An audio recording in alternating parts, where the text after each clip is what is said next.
New year 2025 మీకు అన్ని విధాలా బాగా కలిసి రావడానికి, ఇల్లు డబ్బుతో నిండిపోవడానికి, కొత్త ఏడాదిలోకి అడుగు పెట్టడానికి ముందు కొన్ని పనులు చేయాల్సి ఉంటుంది. కొత్త ఏడాదికి ముందే ఇంట్లోకి తెచ్చిపెట్టుకోవాల్సిన వస్తువులేంటో తెలుసుకుందాం. కొత్త ఏడాదికి ముందు శ్రీకృష్ణుడికి ఇష్టమైన వేణువును ఇంట్లోకి తీసుకొచ్చి పెట్టుకోండి.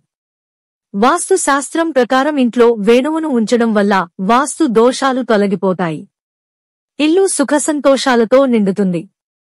ప్రేమ, కుటుంబ విషయాలు సంతోషంతో నిండుతాయి. ఇంట్లో వినాయకుడి విగ్రహాన్ని ఉంచడం వల్ల వాస్తు సంబంధిత సమస్యలు తొలగిపోతాయి. లక్ష్మీదేవి అనుగ్రహం కలుగుతుంది. ఇంట్లో గొడవలు, చికాకులు తగ్గుతాయి. సంపద, ఐశ్వర్యం పెరుగుతాయి.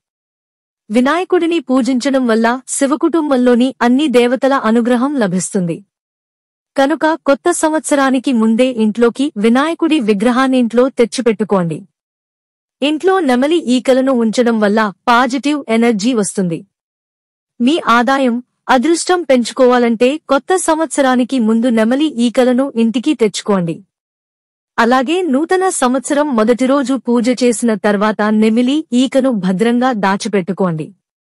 ఇది మీ ఆర్థిక సమస్యలను తగ్గించి ఇంట్లోకి డబ్బును ఆకర్షిస్తుంది. కొత్త సంవత్సరం మొదటి రోజున వెండితో చేసిన కామధేనువును ఇంటికి తీసుకురండి. ఈ రోజు ఈ కామధేనువును పూజించడం వల్ల ఆర్థిక సంక్షోభం తొలగిపోతుంది. లక్ష్మీదేవి కటాక్షం సిద్ధిస్తుంది.